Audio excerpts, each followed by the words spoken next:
I'll send Ed the link so that you all have that if you want to put in a written submission. We've been going at this like really hard. We've organized 3 different town halls. Uh, let's see, we've had press conferences. We had a piggybacked on a press conference with Mayor Olivia Chow. We've had another press conference with Marit Stiles. She wrote a letter to Prime Minister Carney asking him to protect the city's role in managing the airport to make sure that local voices don't get shut out. And Ula Kolgras, who you all know and love, was one of our keynote speakers at that press conference. So Ula, thanks for stepping up there. So Norm Di Pasquale from NoJetsTO, Ed Hore from, well, from the YQNA, but also from Waterfront for All, have been, just an incredible resource for information on this fight and going back. I won't go into the fight itself too much, but I will tell you a few things about the Billy Bishop Act. So the Billy Bishop Act, as you probably know, it allows the provincial government to seize control of Little Norway Park, the city's portion of the Billy Bishop Airport property, but also of almost all of the Toronto Islands with a little carve out for the areas where there's housing on wards and Algonquin Islands. It also says that they're seizing control of this property, but it doesn't constitute an expropriation, because if it did constitute an expropriation, the city would have rights under the Expropriation Act. And one of those rights would be that the property that's seized could only be used for the intended purpose. So if it's not an expropriation, then Doug Ford will have control of the Toronto Islands and be able to do whatever he wants with those islands. He's also said that he wants to use Apply Bill 5. So this would be a lawless zone where they would not have to follow any safety or environmental regulations, which is really quite frightening. I've organized a press conference with parents from some of the schools tomorrow morning at 9:30. We're going to be in Little Norway Park. If you want to come and watch the press conference or stand in the background, you're more than welcome to come. Arrive a little before, probably arrive at about 9:15, so we can set you up in the shot. And it's just about how unsafe it is. There's a primary hazard zone. The Transport Canada safety standards for airports has a primary hazard zone around all airports, and it's quite a large zone. Ed's got a map of it, and one of the uses that is not acceptable within the primary hazard zone is a schoolyard. And so there's, the Waterfront School. There's 6 schools within the primary hazard zone of the Billy Bishop Airport, and one of them, the Waterfront School, would be 300 meters from where jets would be landing and taking off every 2.5 minutes. So it's an absolutely insane plan to seize control of this airport, to put jets there. It's Canada's smallest airport. It's in the most congested part of our busiest city of where we all live. Nobody has ever told me that we need more traffic in downtown Toronto, but this would add another 8 million passengers trying to get through that dead end street that leads to the airport.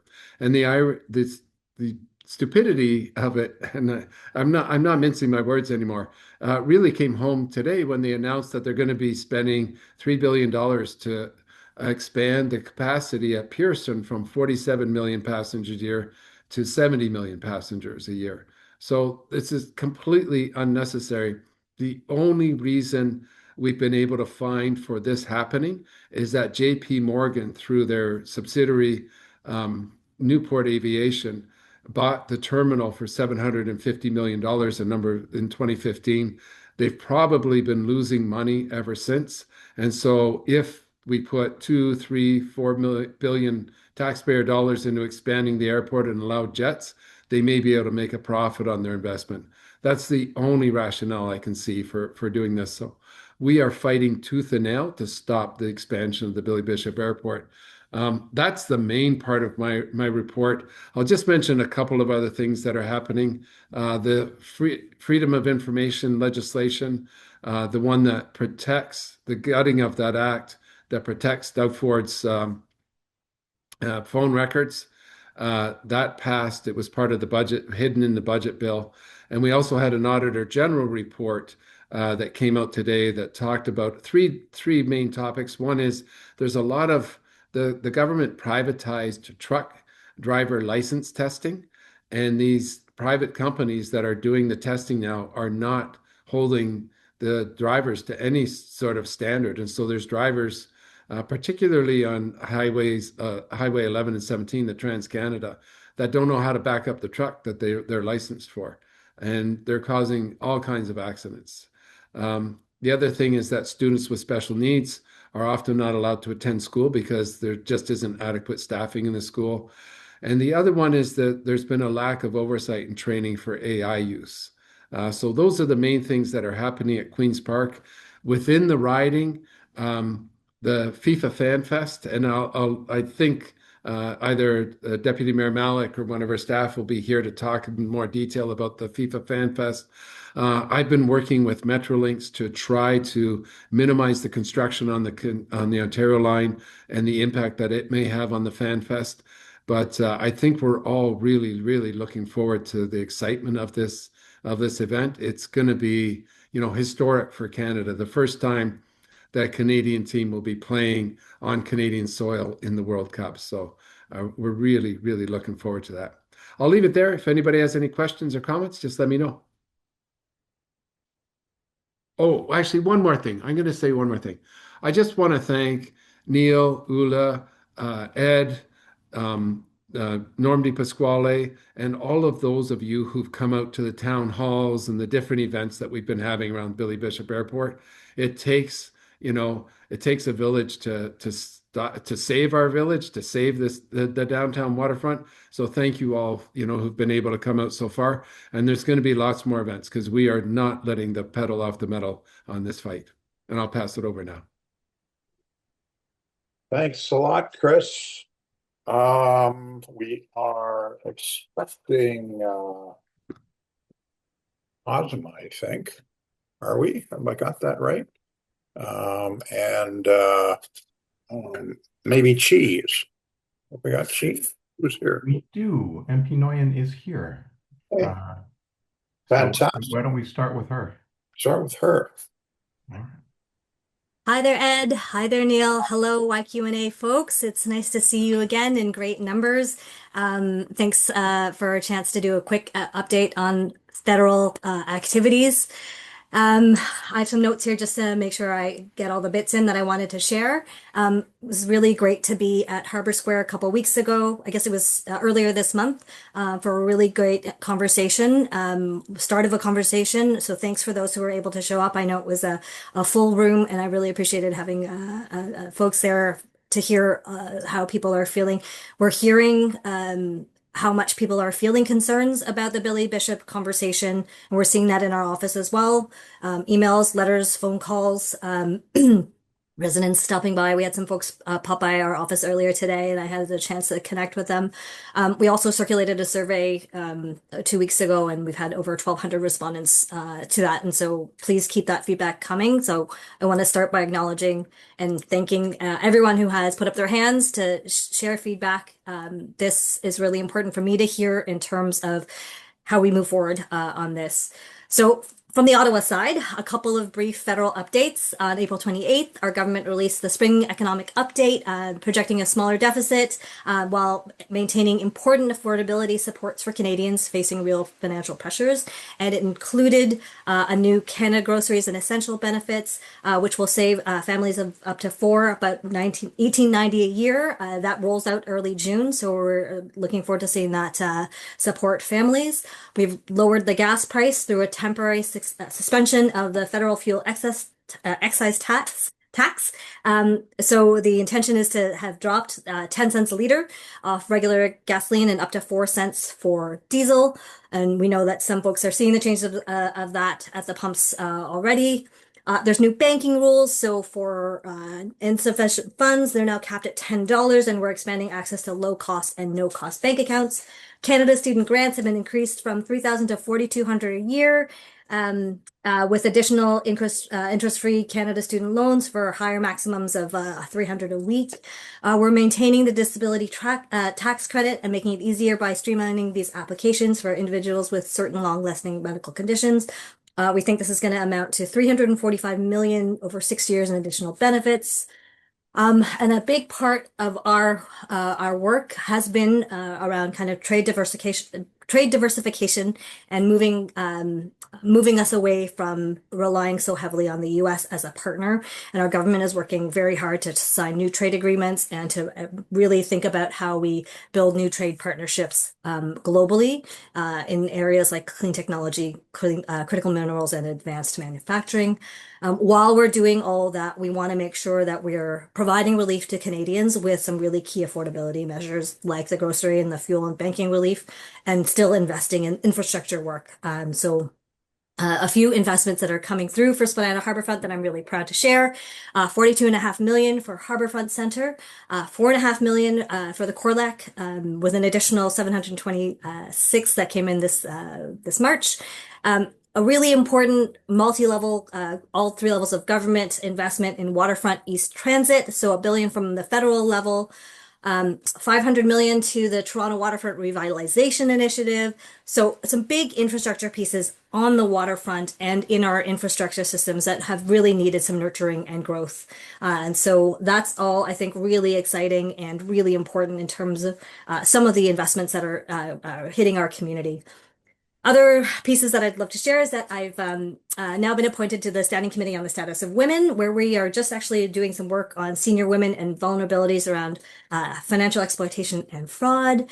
This is it's in addition to the work that I'm doing on the Transport Committee, where we're hoping to start to look at the new Canada Space Act. So some really exciting stuff that's happening on the parliamentary front. I know you're all interested in hearing a little bit more on Billy Bishop. I mentioned a little bit about the volume of feedback we're hearing from the community, over 800 emails. I know it's top of mind for people.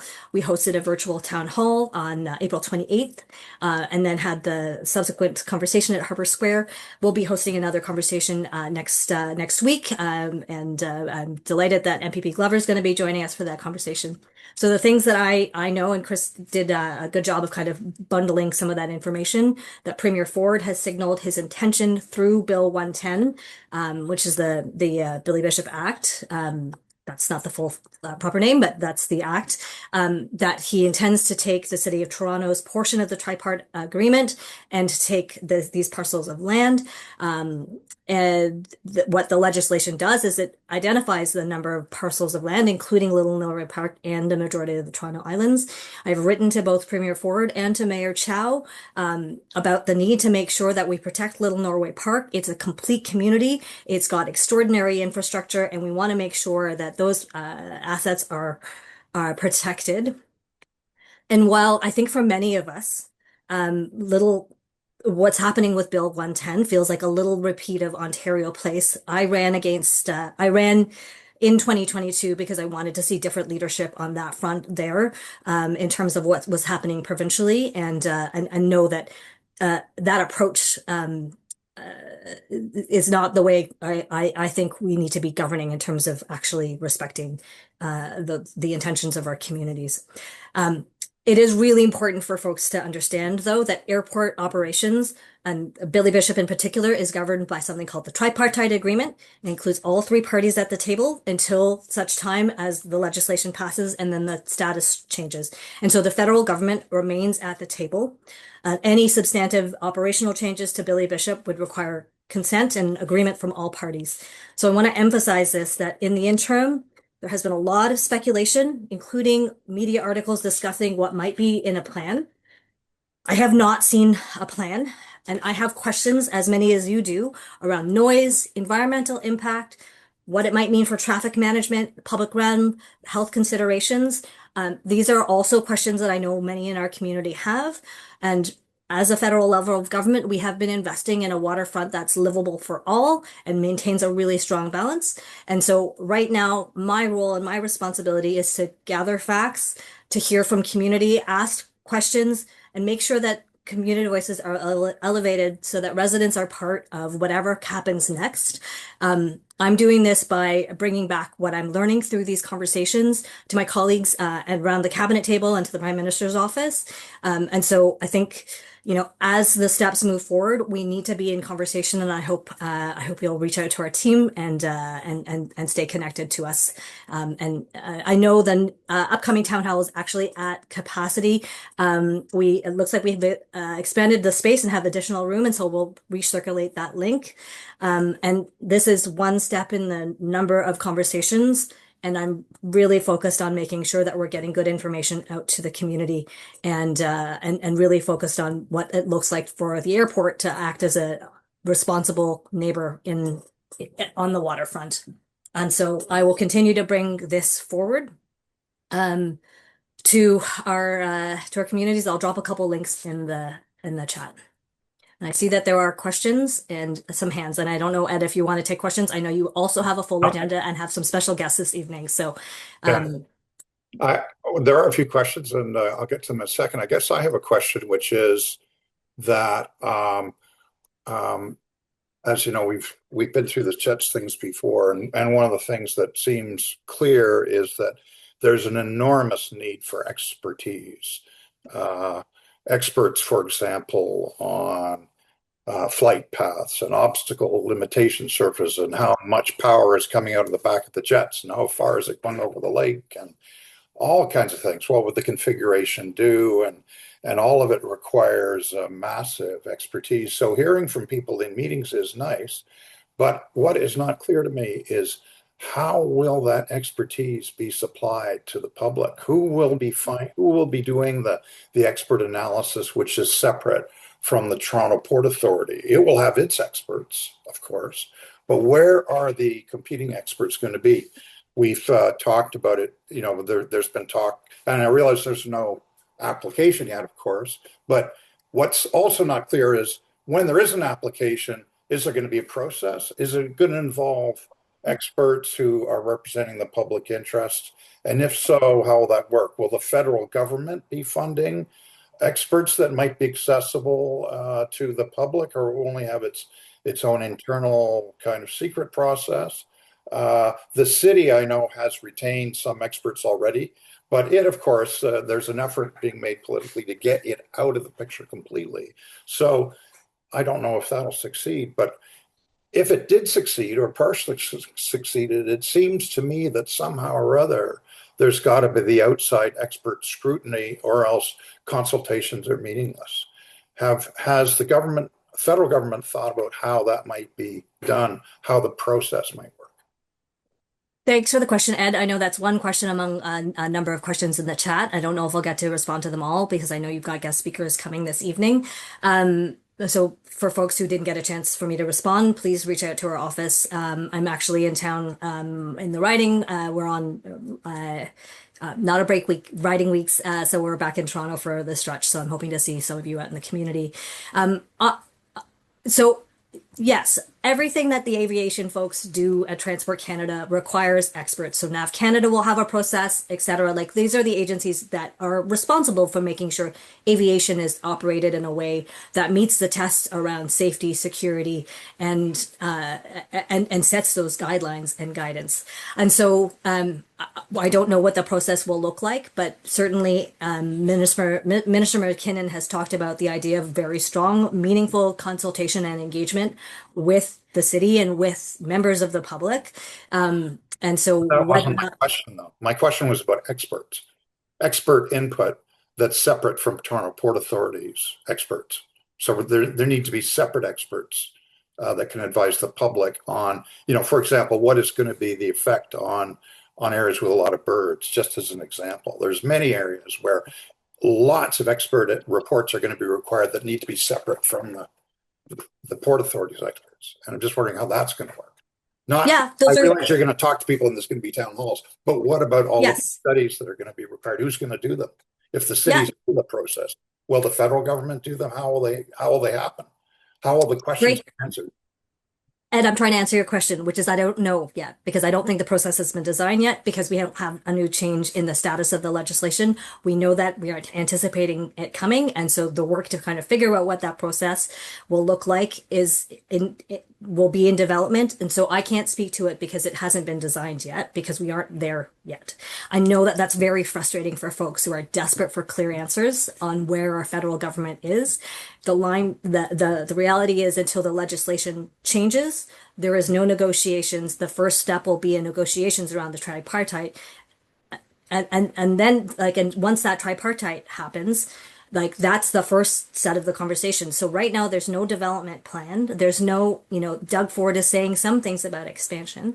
And so it's what I'm doing in the interim in this kind of period is trying to figure out what we want to see as a community in the consultation. So I'm hearing your signal around experts and a set of experts who are independent of and resourced by, however that looks, with enough trust and accountability from those of us in the community, and that's a feature that you would like to see. But I can't speak to it because it's not there yet. And so this is part of what I'm bringing back to my colleagues and to make sure that we ask the questions. If folks don't mind, I'm just going to do a quick scan on these questions and see if there's anything I can kind of speak to. I see a question around the Prime Minister's position on bringing jets to Billy Bishop. We haven't spoken directly on this. I think he is in the mindset of trying to figure out how we grow and grow the economy and protect Canadians. And so we have not had a detailed conversation on the Billy Bishop piece around on jets. And I see a couple good questions on the lands and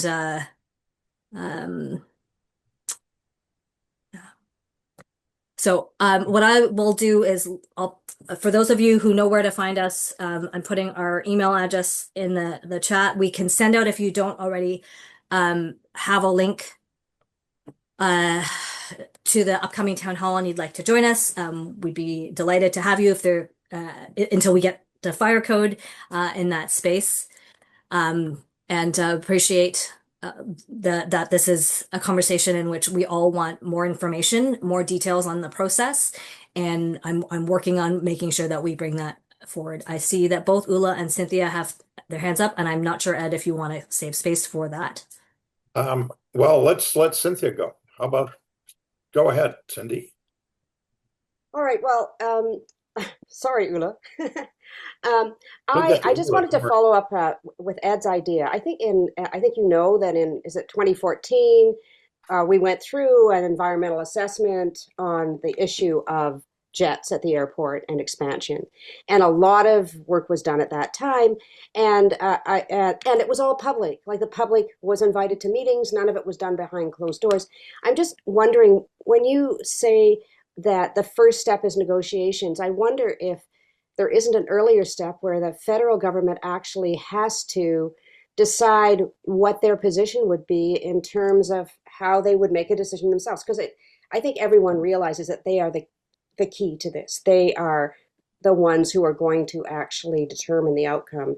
The province has signaled their green light. The Port Authority has signaled a green light. The only one who can say this needs to be done differently is the federal government. So everyone's got their eyes on them.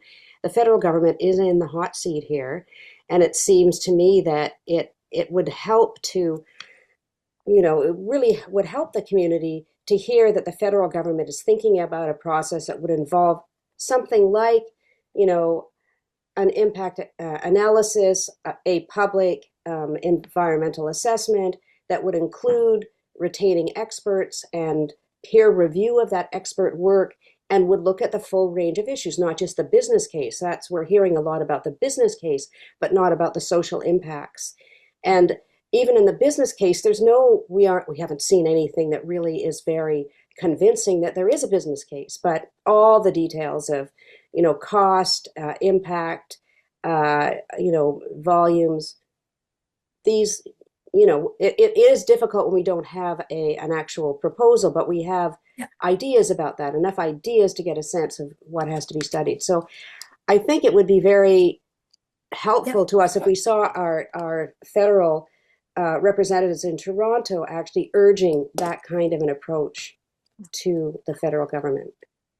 Thank you, Cynthia. I will That's just it. respond quickly that one of the things I have been looking at is other cities' processes around their future of their airports. And so what are the kinds of studies, what kind of background, what kind of expert advice are they including in that?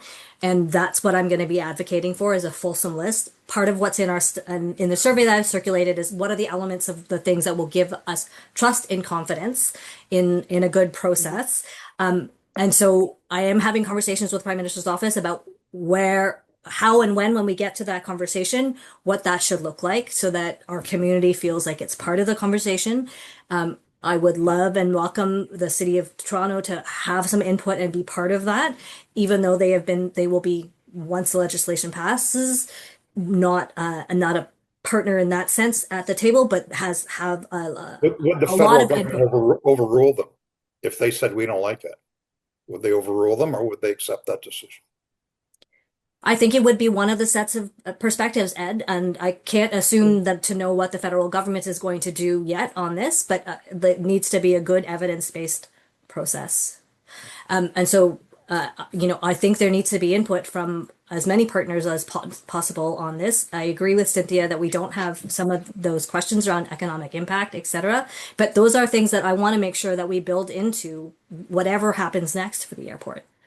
Okay, let's go with Ula. You got her hand up still. Let's let her have the last question here. Yeah, this requires only a brief answer, I'm sure. Hi, Chi. Thanks for being with us. Now, you can't speak much to the issues around the airport because there are no plans. Does that mean that this is not being discussed currently in the Committee of Transportation on the Hill, where you are a member? And if it is discussed there, are minutes of those meetings available to us? Thanks for the question, Ula. It has not been the focus of the study of our current transport committee. We've just been working on a study around ports at the moment. So that conversation on the transport piece and aviation has not been the scope of our work at the moment. Appreciate the question. I want to just respond very quickly to one question here as to whether or not I'm supporting Doug Ford of the community. I don't think that's I'd like to come at that question a bit differently.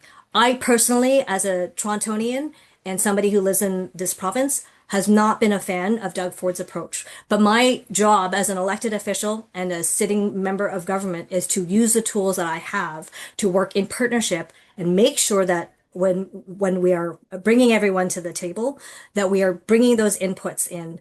And so I would never, I would encourage Doug Ford to actually respect the wishes of Torontonians, but moving that man has challenges. Well, So all the federal government has to do is say, hey, city, we want to hear from you and we will respect your decision. We, in effect, will give you a veto just as we, the federal government, have a veto. And as does the provincial government, in other words, we will basically respect the tripartite agreement and the intent of it. That would be one way to deal with it. Then the city has a voice, and that's probably a good thing. So anyway, thanks very much, Chi. We appreciate that you're, bound by party discipline, and we sort of respect and understand that. And we would like to thank you for coming. thanks everyone for your time. I know it's a really important conversation, and I hope to continue to hear from the community on this. So, and for those of you who I'll get to see next week at the town hall, thanks for joining us then, and thanks YQNA. Okay, I think we might have the deputy mayor here, if I'm correct. Yeah, she should be here. Hello. There Good she is. evening. Hi, Ausma, welcome. Thanks Thank for you. coming. Well, thanks so much for having me, and my apologies for being a little bit late. I'm actually here in Bathurst Key at the Waterfront Neighborhood Center. I was out talking to neighbors about this very issue, making sure that, our commitment and my commitment to the voices of our community being heard and conveyed, both, of course, to the provincial government, but even more so to the federal government and our representatives is so important. And the discussions and the conversations and the care that we continue to consistently hear at the door will be no surprise to all of you. So I really appreciate the time and the discussion that's happening here. And of course, to be able to follow our two elected representatives, MPP Glover and MP Chi Nguyen as well. As was mentioned, my name is Ausma Malik. I'm very proud to be Toronto's Deputy Mayor and City Councillor for Spadina Fort York, home of York Quay. And as always, thank you for having me.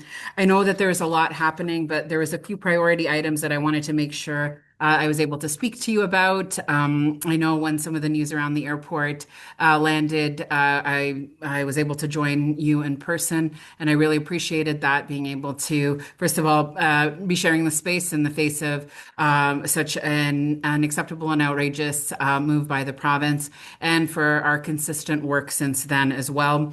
And since those first statements by the provincial government and the Premier about the island airport in March, I have been clear, and you and all Torontonians deserve a say in our city and the future of our waterfront. That is something that that I know you have been fighting for at the York Quay Neighborhood Association for decades, and you have been part of the deep engagement, the advocacy in setting a vision for our waterfront now, for bringing it to life, for making sure that our priorities are clear around, housing options, around incredible public spaces, parks, and community amenities, that we do see that alongside strong economic development and, of course, complete communities. And that really is at the heart of what we're fighting for when it comes to this approach to airport expansion that the Premier is taking, and choosing this undemocratic path to forcibly take city land, which is absolutely unacceptable.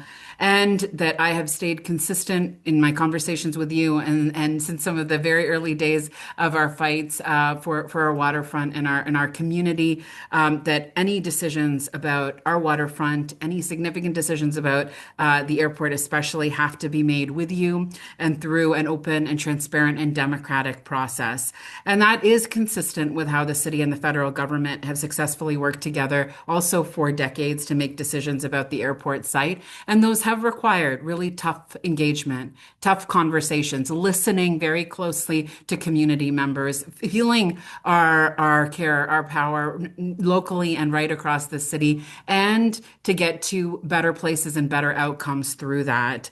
And in this term alone, we have demonstrated some of that work.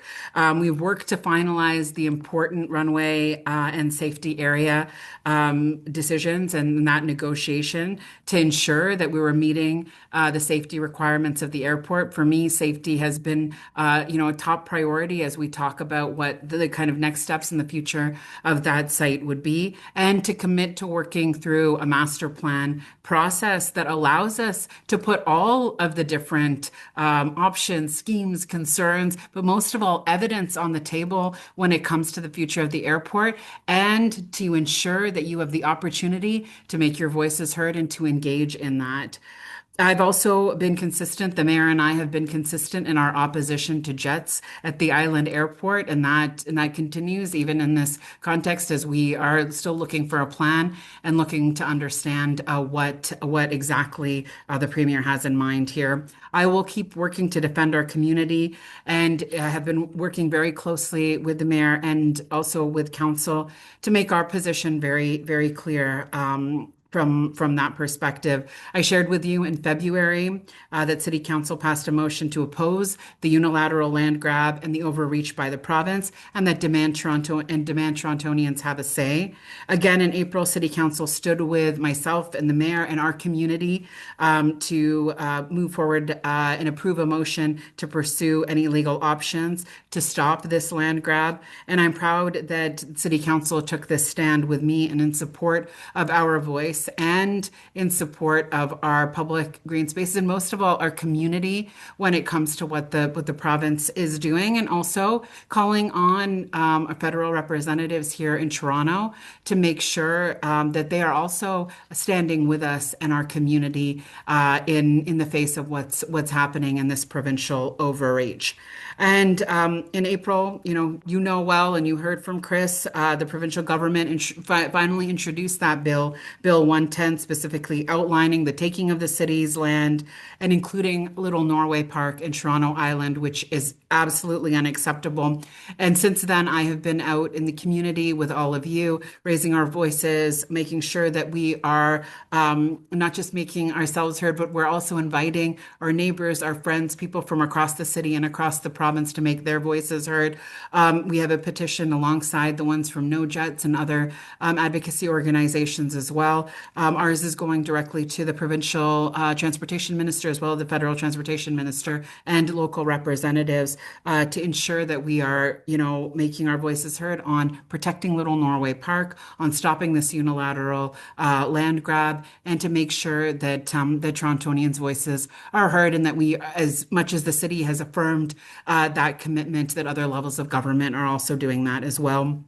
Just over a week ago, I worked with community residents in Bathurst Key to organize a Jane's Walk to make sure that residents' voices and the story of that community and this community is being heard. That when we talk about the province's, paving over of a park, that is at the heart of a city that has incredible historic significance, and that it is destroying the heart of a neighborhood that is the type of neighborhood that we are working so hard to build in every part of Toronto. One that has mixed income housing, that is here at the Waterfront Neighborhood Center, and that's co-located with 2 schools, with a childcare, all the work that community members have done. And so many of you have been a part of when it comes to the Bathurst Key Common, and continuing to revitalize and invite more of us to be able to unlock these precious and green spaces, for that to be put under threat in any way, but especially in this way through this overreach and this land grab is unacceptable. And I've been really,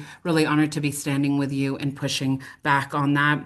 We will continue that work to keep ensuring that the provincial and federal governments are listening to us.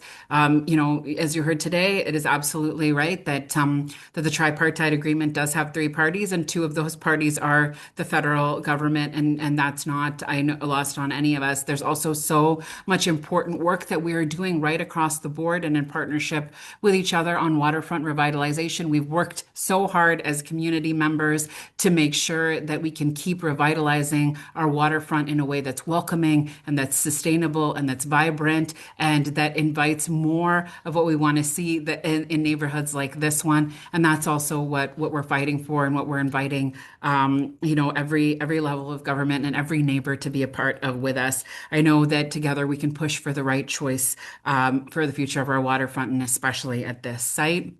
I will just share a few other updates, which will not be unfamiliar to you, some of which you may be seeing right through your windows, and that is Amsterdam Bridge. I'm very happy to update you that the work to bring back the Amsterdam Bridge has begun, and we are on track. I made sure I got an update today for the completion by the end of May, and a community celebration is being planned with a tentative date at the end of the month on May 31st, and we'll keep you updated on those plans.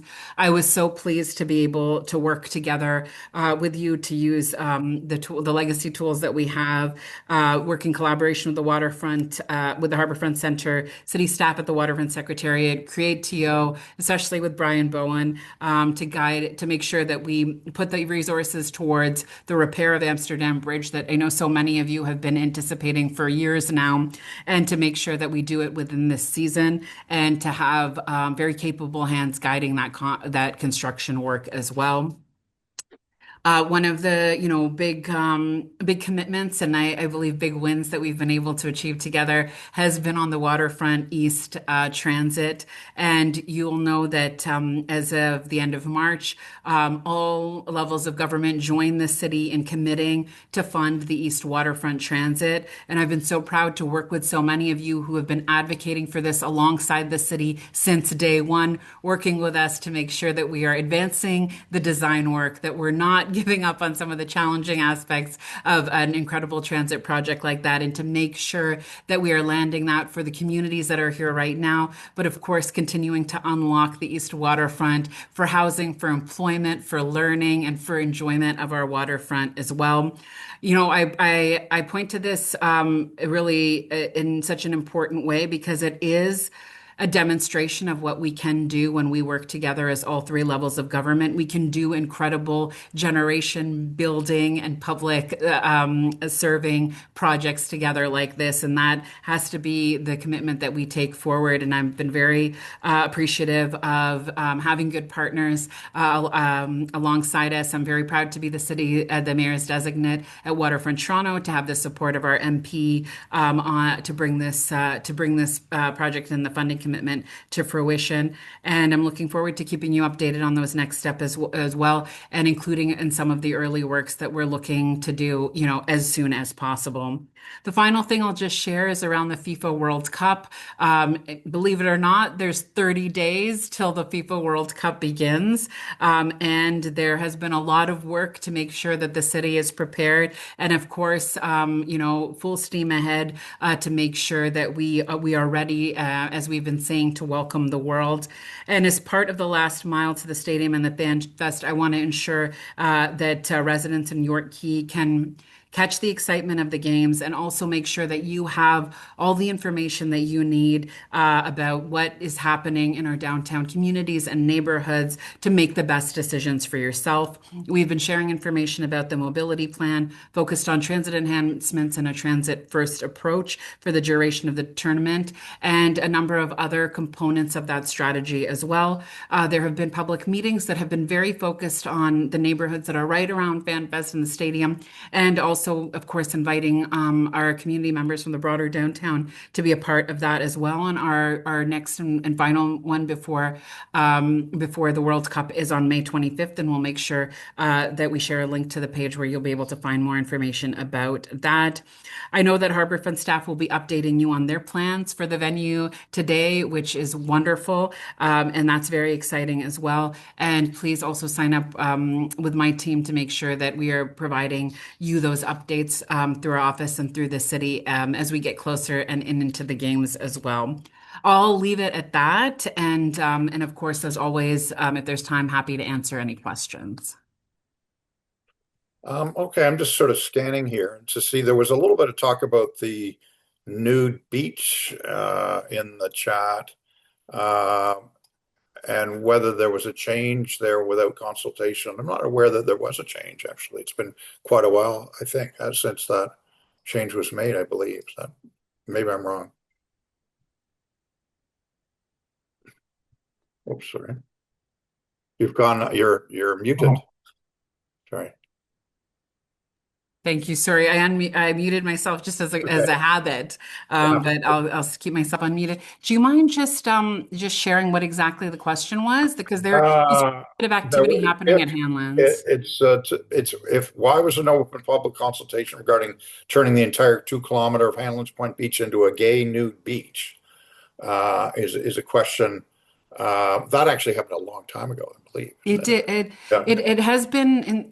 It is something that has been in progress for a while. But what I can share with you that's very important is that the extension of Hanlan's Point Beach is twofold. First of all, it was to address the significant erosion of the beach that we have now been working with the Toronto Region Conservation Authority with a lot of seriousness as a city to move forward measures to protect that. So this was to make sure that we are replacing the part of the beach that was lost to erosion. And then there's also a component of being able to to extend the beach in response to some of what we had been hearing from island visitors, just to ensure that there was clarity and that we were minimizing any confusion about the different types of uses on the island and of that beach as well. We have been working to ensure that there are structures and there's engagement for every aspect of use of Toronto Island Park. We move that forward through the Toronto Island Park Master Plan, and my office is always happy to speak more. And there are a number of residents who have reached out to us on these questions, and I'm always happy to take to make sure that we answer those as well. So hopefully that provides a little bit of clarity. Okay, I think that'll probably do us. Oh, sorry, we're going to get Ula. You have a question? We're going to have to unmute Yeah. there. There he is. Yeah. Don't have a question, but a big thank you to Ausma, our friend and councillor, for giving YQNA this beautiful award in a party. You throw the best parties. I think there were 200 people and lots of awards given out. It was very festive. And this is called Champions for Toronto Community Award. And we are in the Hall of Honor as a season award winner. So this is not for any individual, but for 23 years of work with literally hundreds of volunteers. Thank you, Ausma. Thank you. And it was such an honor, and it was absolutely unanimous as you have so many incredible champions and supporters. And I was so proud that we were able to recognize this work, not just for a short time, but over the many decades, and for everything that you continue to do moving forward to represent our communities and our city so beautifully. So thank you. Okay, we'll give the last question to Nicholas, who's had his hand up. Are you there, Yes, Nicholas? hello. Can you hear me? We can hear you, yeah. And I'll put myself on the screen. I raised the concern about Hanlan's Point Beach. The change that City Council passed was in 2023, and it was led by Ausma Malik. The only consultation that took place, because I investigated this issue after I became aware of it after visiting the beach with my grandchildren, where we ran across some unfortunate circumstances of overt displays of sexuality and inappropriate behavior. I did contact Ausma Malik's office, and I learned from her office that in fact that change had been promulgated in 2023, and the entirety of the 2 kilometers of Hanlan's Point Beach had been designated as clothing optional, or in other words, open to a sexualized context. It's not simply nudity that's going on there. My own children, grandchildren, daughters, my wife don't feel safe going there. There are signs posted everywhere warning people to be aware that they're entering an iffy environment. I've witnessed myself unacceptable public displays of sexuality. I won't go into the details, but I did send that along in a letter to Councillor Malik, as well as to Mayor Chow, who referred it back to Councillor Malik. I've been in this discussion for 9 months now, getting the runaround, no straight answers, no commitment to enhance safety and security on the beach, no commitment to make it a safe zone for families and children and women to go and visit, which my family has been doing for 4 generations. I'm sorry to interrupt, Nicholas. Yeah. Yes. You make a point here, but maybe a question? So sorry, I'll just jump in because Nicholas, as Nicholas mentioned, you have been engaged with my office. I have met with you as well.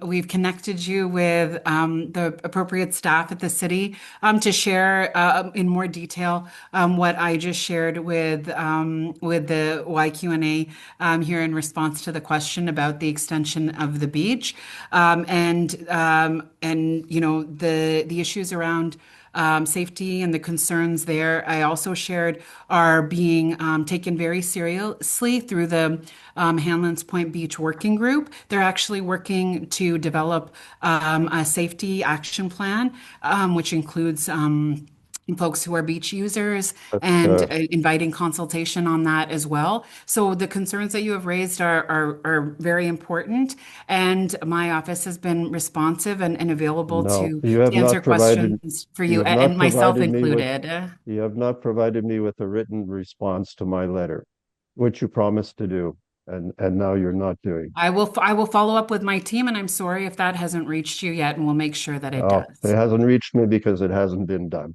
Okay. Okay, well, thank you. Barry, if you're going to give us a quick question there to finish up. We got to unmute yourself. I got to unmute yourself, Barry. There you are. Are you? Okay. Now we can hear you. Yeah. Just a quick point about Hamlin's Beach. I've been a beach goer there since it became a clothing optional beach. I have seen untoward behavior twice in like 17 years. The one thing that was really noticeable, that on almost any day, there were twice as many people on Hamlin's Beach than there were on Ward's Beach and Center Island Beach. Because I would cycle from my home in Ward's to Hanlon's, and I could see that. The thing that brings Hanlon's into this discussion is that my understanding is that they're going to move the runway 150 to 200 meters further south.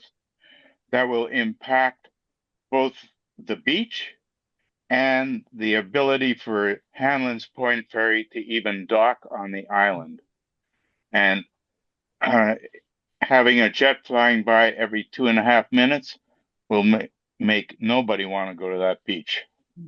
Okay. And that's my statement about that. This is one thing that needs to be investigated, what the effect is on the environment, people or users around like that. Okay. Absolutely. Thank you for sharing that, Barry. That's very important, and a really important note. Okay. Thanks so much, Ausma, for that update. And I think we're going to move to the wonderful, the tiny perfect mayor, David Crombie, who celebrated his 90th birthday recently and happened to be on Metro Morning that day. So that's how I knew that. And he's one of our speakers today. Are you there, David? I think you are. I can see your name. I've asked him to unmute. Let's see if that's working. I'll hit it again. All right. Well, we may have a little technical issue. I'll check in with him. We could start with Norm. Let's do Norm then. Well, Norm, are you around? I think I saw you here. You're here somewhere. Oh. All right. Hello? Oh. There he is. Oh. There he is. Oh, there's David. Okay, we got David after all. No, I want to hear from Norm. Happy belated birthday, David, and thank you for joining us. Thank you very much. Actually, I didn't want to cut your time out short, Norm. So if you want to go in, I'm willing to follow. Oh, well, David, you go right ahead. It's an honor to have you here. Please feel free. Oh, okay. Thank you very much. I'm not sure how helpful I can be as I listen to much of the debate. Folks are already into more detailed understanding of the issue before us, but I thought I'd at least spend a couple of minutes or a couple of seconds, I guess, about a kind of historical attitude to the current issue. For me, at any rate, it's about 25 years ago, certainly at the end of the last century, the beginning of this one, that three levels of government came together to share a kind of common vision of the future development of the city of Toronto waterfront. The need for it, of course, came from a century from the 1912 waterfront plan, which served its use but died somewhere in the late 60s for a variety of reasons, which you can read. And we spent the next while trying to figure out what we should do with our waterfront now that was a little more derelict than we intended it to be, that was not being used in any productive way. And that's why 25 years ago, the coming together of three levels of government to share a vision of the future of the Toronto waterfront was really important. And what's important about it, first of all, is that it's founded on a fundamental, basic planning principle that never goes away in a crowded world. And that is, it is based on the fundamental principle of a balance of uses.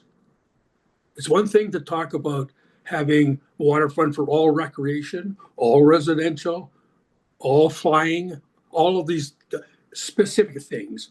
But it's really important, really hard, but fundamental to the future of the city that we have a balance of those uses. And that's what was started with the sharing of the vision 25 years ago. Has it been successful? You betcha. There's nothing in the world is perfect, but boy, has it been successful. I ask you to go and look at any photograph from 1995 or 1985 and take a look at the waterfront and see how it looks today. And what you see as a result of, based on the shared vision of a balance of uses, we see a multi-billion-dollar investment in the waterfront. We see many thousands of people now living there that never lived there before, and there's more coming according to the plan. And in the middle of all of that, in the middle of all of this rebirth of the waterfront, the provincial government unilaterally decided to undertake a major expansion of the airport. It absolutely, that move that they're carrying on, absolutely upends the shared vision that we all gathered around. And so we need to do something about it. And I can tell by the discussion that you're already on to doing things. We need to light a fire, because at stake, because of what the government is doing, they're putting at risk all of the other uses, all of those uses dealing with residential, dealing with recreation, dealing with environmental, and so on, commercial, and so on. So don't make no mistake about it. There's a major issue, no fooling around. So we have to light a fire. We have to light it with 3 levels of government. First of all, and by far the most important, is the federal government has a clear legal and political responsibility to deal with the proposal coming forward. They can't fool around with simply, let's talk about it. We do need to talk about it. There needs to be a point to the talk. And the point is that we have at risk the waterfront caused by the provincial government's unilateral move. We also need to fight later with the city. Now, thankfully, the city is now beginning to move and accepting its responsibilities. And finally, we need to go back into the province. We need to find ways in which we get the province to reconsider. I've been at this a long time. I was born on the waterfront in the old village of Swansea, right on the waterfront. I've been a lifetime at it. I can tell you it's in greater danger. The last time we were in this kind of danger was a natural one, when we moved out of industry, when we moved with the building of the Gardner Expressway. All those things changed the waterfront. This one, however, is not some technological change. This is all about human endeavor trying to wreck a system that was doing so well. So let's light a fire. Thank you. Thanks so much, David. We all enjoyed your open letter, which was, I think, to the Prime Minister, basically saying, please take an interest in this, realize how important it is. And I'm wondering if you've had a response back.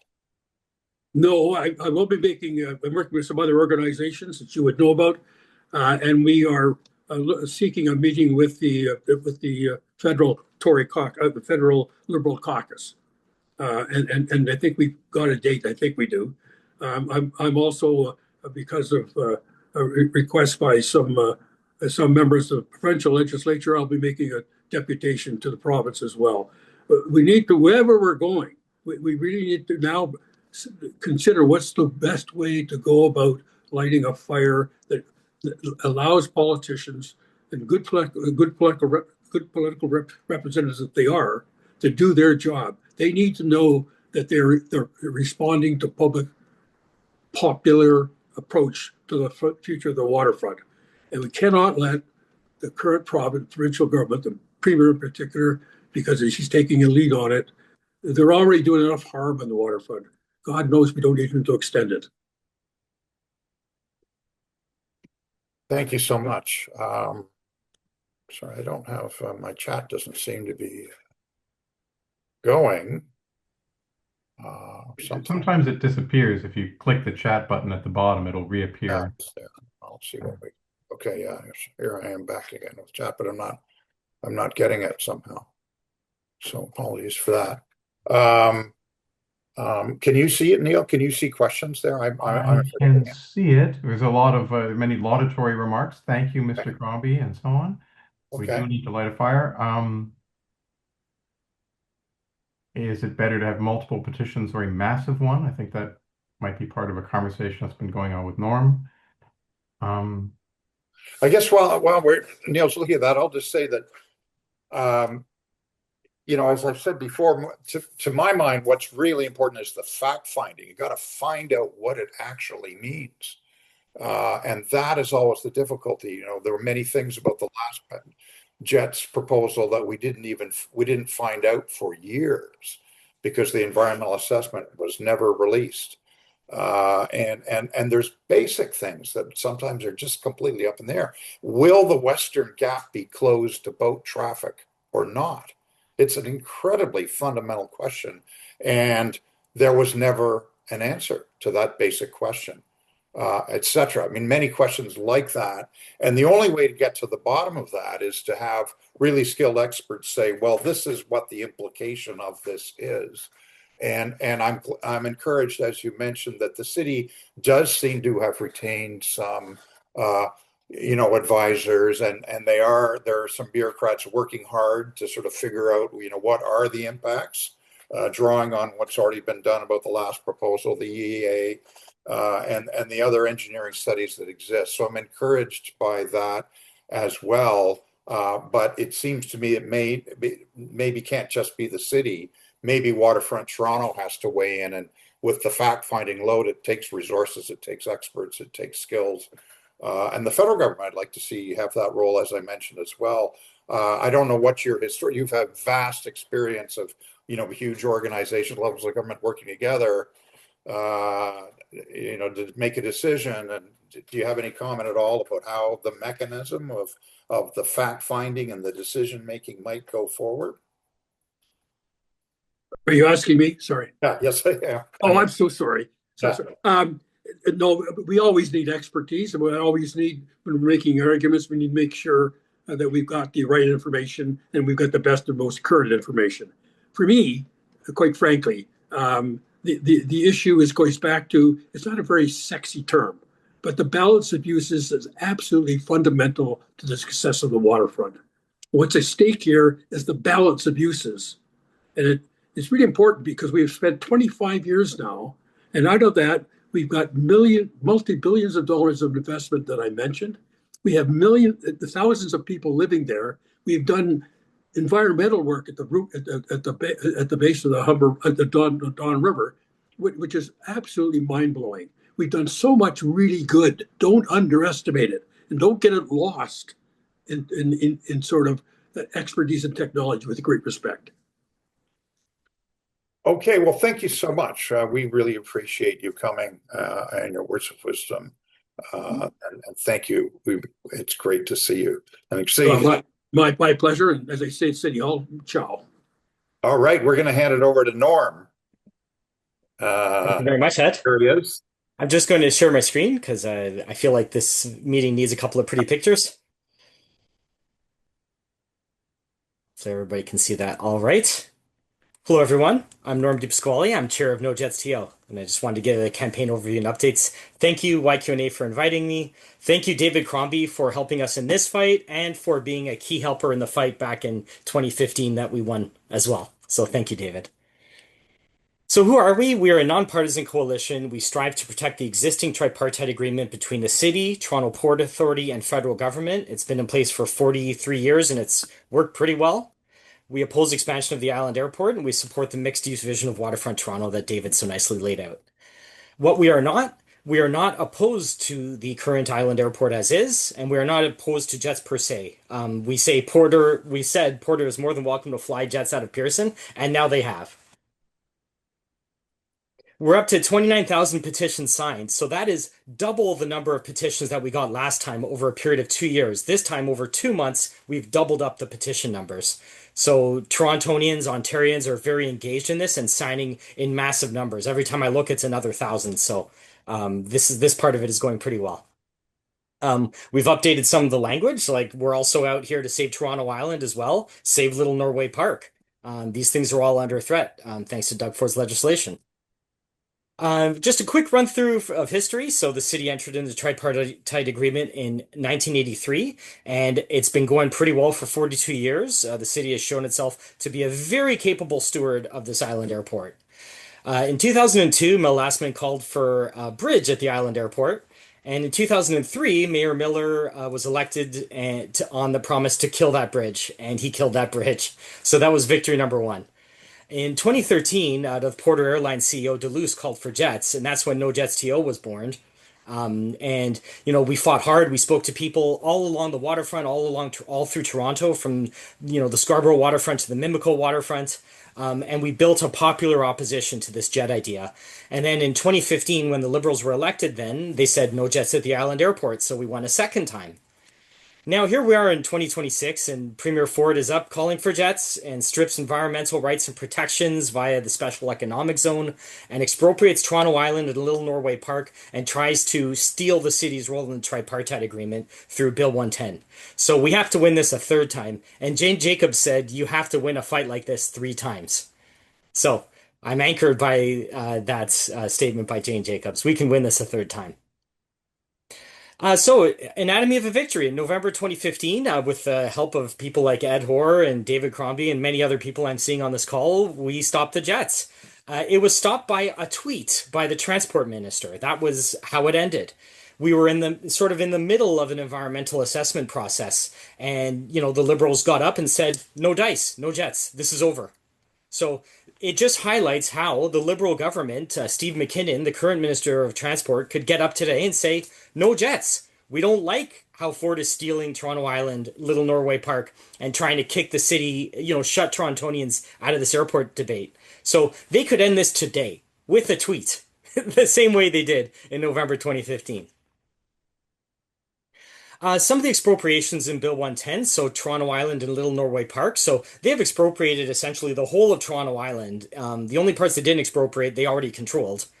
The part I'm most worried about here, and it was touched on a little bit, is Hanlon's Point and the Hanlon's Point Ferry. It's possible some airport operations have to move south, and it could conflict. So that is a concern. Yeah. And then here's Little Norway Park, which they've also expropriated. And the part that, they're using weasel words like Little Norway Park will remain. Yeah, but in what form? So what seems likely to me is, we could lose the baseball diamond, the playground. We could lose part of the park over here to an expanded road. They're calling for an expanded terminal here, maybe even a fixed link. But let me just remind everybody, Premier Ford is a pretty poor park steward. This is what he did to Ontario Place, which was under his control. Now it's been bulldozed and West Island was completely destroyed. So this is not the person you want to have as your park steward. When MP Nguyen said Ontario Place 2.0, I think that's extremely valid. I think David spoke very well to the waterfront vision. We have 17 million people visiting every year, millions visiting Toronto Island, huge ROI. Like when people kind of talk about this issue, I try to broaden it and say, look, we've invested billions and it's returned billions more to the waterfront. This is the crown jewel, our waterfront.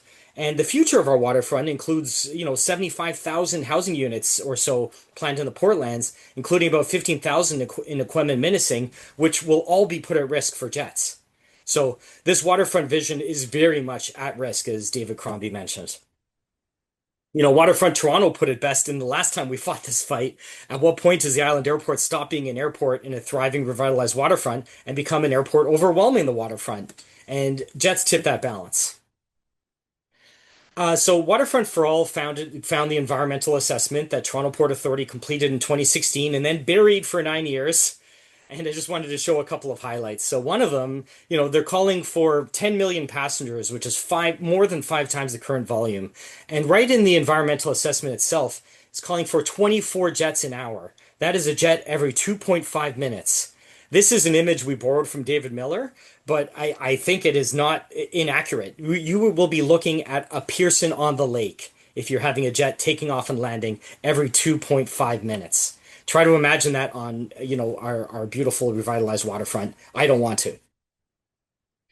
This also came from Waterfront for All volunteer, trying to imagine what the expanded runway will look like. So the idea is to expand. There's going to be a runway and safety area, which we have to put in, and that's 150 meters on either side.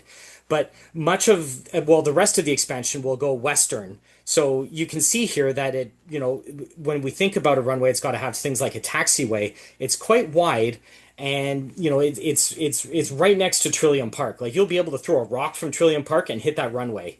So any serenity you have today at Trillium Park will be gone. This is the 2.2 billion we put into Ontario Place, wasted. To a park right next to a jet runway is preposterous, a preposterous idea. And you can also see that the Western Gap here is pinched off to being completely unnavigable. And that was also reflected in the environmental assessment. Some other awful things from the environmental assessment: jet blast barriers. So there are jet blast walls and jet blast barriers. So the barriers will affect sight lines from, Hanlon's Point to the city. And being next to one of these jet blast walls, jet blasts, they shoot out at 190 kilometers an hour. This wall will slow it down to about 40 or 50 kilometers an hour, but the environmental assessment notes that's still enough to knock down a small boat. So I don't think anybody wants to be next to the marine exclusion zone and get capsized. And that's the kind of risk we're going to run in our central waterfront as well as our west waterfront. As I said, jet blasts up to 190 kilometers an hour. Another thing they noted was, okay, sure, there's fast moving wind that comes out of this, and there's also noxious fumes that come out of this jet blast. So neither one of these things is going to be very nice on our central waterfront, despite, people trying to spin that the impact on the central waterfront will be less. I don't think it will be at all. Runway approach lighting is very possible, possibly going all the way to the Queens Quay terminal. And back to the housing I was talking about, Nav Canada, you may have heard sometimes at Pearson, they say, hey, your 50-story building, it has to be 20 stories. Or, your 5-story building that's been built, we need that cut down to 4 stories. So they are the authority on how tall buildings can be around airports. And, some of the modeling that we shows these things losing maybe 15, 20 stories. And then affordable housing that is only pencils if the developer gets that height, no longer pencils. And maybe the whole building no longer pencils. So this is Aquaman menacing, where we're hoping to house 15,000 people. Doug Ford has said, oh, the city's put housing there on purpose in some of his remarks, which is just absolutely preposterous and a terrible sign for somebody who wants to be part of a tripartite agreement for the airport. Just leave it with the city. They know what they're doing.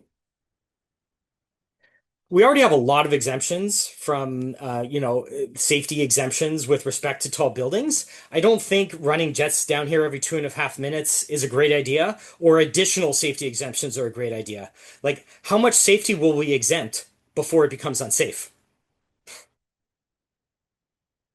From the environmental assessment, traffic.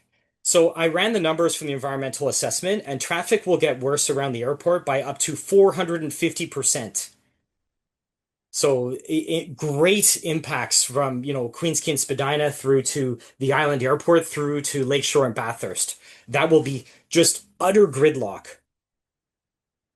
The queue length at every intersection will be longer than the intersection itself. The traffic will be so bad that 2 different reports said, don't do this expansion if you can't solve the traffic problem. And what's one of the solutions to the traffic problem?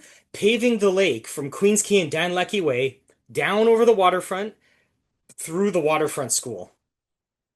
So that I don't think that's really what kids need in their playground, a road right behind them that's going to be jammed up with traffic all day. So these are the kind of horrible things that they've considered in the past to try to manage a doubling or like a quintupling of passengers. Public health. So from the environmental assessment, with jets, there's increased risk of respiratory illness, cancer, lesions, tumors. Ultrafine particles can travel into the brain and cause cerebral nervous system dysfunction. So terrible public health, results. And then, getting over to the nature side of things, you go out, you look on the waterfront, there are a whole lot of birds there. Lake Ontario is a migratory bird runway. Toronto Island and Tommy Thompson Park are borderline bird sanctuaries, right? Millions of birds go over this area. The trouble with that is that all of these places I've outlined are in the primary hazard zone where bird sanctuaries and things like that should not be. And, Transport Canada or Nav Canada can say, oh, Tommy Thompson Park, we need to pave over that. That can't be a place where a lot of birds migrate because, jet engines have a tendency to ingest birds, and that can be very dangerous for the plane and obviously very dangerous for the birds. So it is an incompatibility when we talk about a jet engine versus a turboprop. I found this, which is interesting. In the environmental assessment, it says that it will take 2 times the amount of time to flush the harbor out when there is a combined sewage overflow.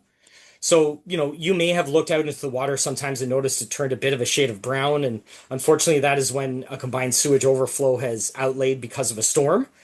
Now, it's really important that the Western Gap remain open for the harbor to be able to flush itself. And in the environmental assessment, it said if we expand the runway for jets, it's going to take twice the amount of time for the harbor to flush itself, from 6 days to 12 days.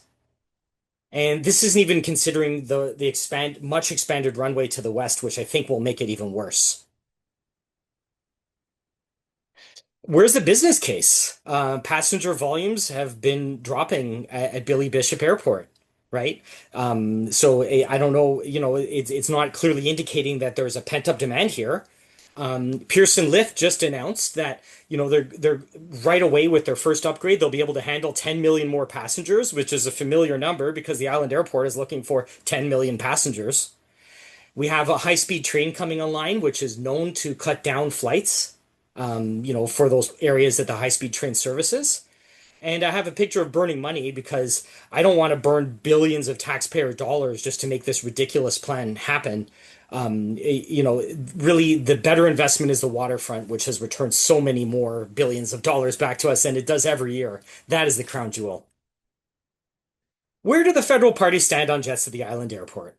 So the Green Party opposes jets to the island airport. The NDP opposes jets to the island airport. The Conservatives are in favor of jets to the island airport. I actually met Pierre Poilievre down at the airport when he called for it back in 2022. And the Liberals, it's a bit unclear.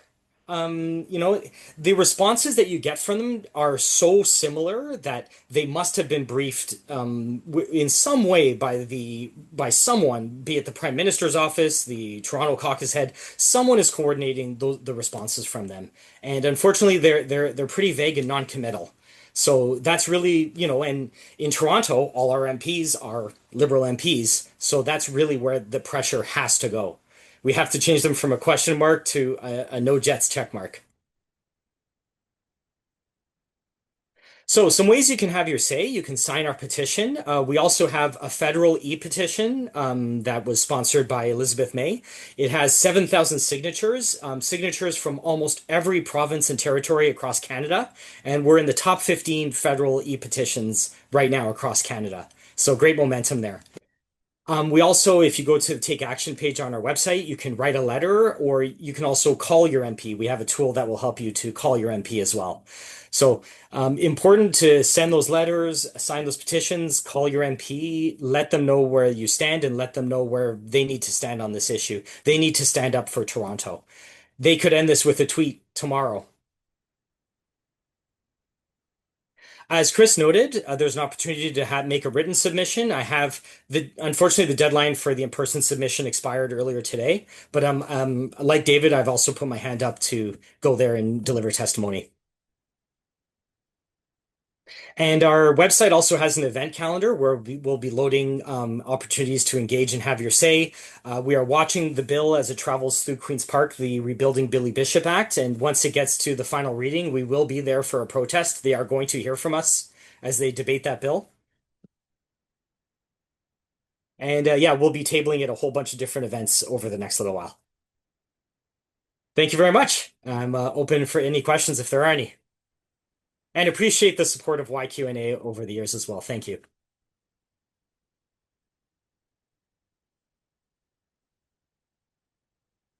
I wonder if Ed is muted. That can happen. I stunned him into silence. Yeah, there we go. Ed, are you able to? Okay, there you are. Now I'm allowed to unmute. Okay, thank you. Yeah, thanks so much, Norm. The questions are saying sort of give them hell kind of thing. Will do. There's some questions about legal action. And the legal action that may or may not happen would be that the city might challenge some of these provisions. In other words, the effort to get the city out of it. Yeah. It's a little unclear at the moment whether they will or not, I think. Somebody said, will we post your slide presentation on YQNA deck? And somebody said mine as well, referring, I guess, to the previous one I did, which maybe is already on there, maybe not. I'm not even sure. But no, not yet. But we'll send both of those out. Okay. Class action. I don't know. There's there's a lot of health impacts, and class actions do sometimes arise out of sort of health action. The EA did discover was suppressed for years, but it did say there were very serious health impacts, as Norm said. So that would seem to me to be a possibility. Again, you need, I know I keep saying this, you need experts. You need people who actually know these things and can assess it. And it may be that, that would be the starting point anyway, to even assessing that decision. Okay, so thanks very much, Norm. Great to see you, and we'll see you again soon, I'm sure. And we'll probably be together at some meeting in the near future. I look forward to it, Ed. Always a pleasure. Great. I do see we have a few questions. People are putting up their hands. Go ahead. Go ahead. Okay, I see Braz. Why don't you go ahead, Neil, with questions. Braz, do you want to ask a question? Oh, sorry. Yeah. Braz? Yeah, hang on. There he is. Yeah. Yeah, I just have two comments here. I mean, one is more. Can you hear me? Yeah. Yes. Yeah, one is more for information. Quite often in all these chats, we hear that other cities have two airports. Why can't we have one? The reason we can't have one is that these airports are much too close to each other. For example, JFK and the Newark one are 53 kilometers away. To give you an idea what this means here, it's the equivalent of Toronto and Burlington, Ontario. They're exactly the same mileage, more or less. So that's important.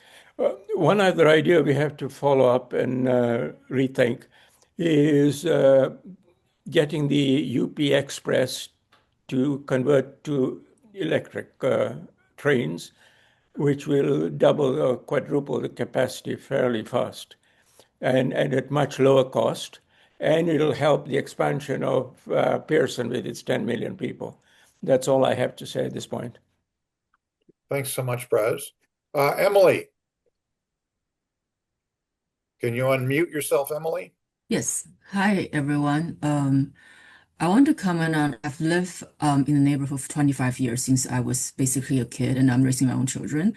And I want to step out from the perspective of a citizen. If I pretend I do not live in the neighborhood. So if I'm a visitor to Toronto, once you get into Ireland Airport, currently once you get out of the airport, you're still in gridlock, like getting out of the airport.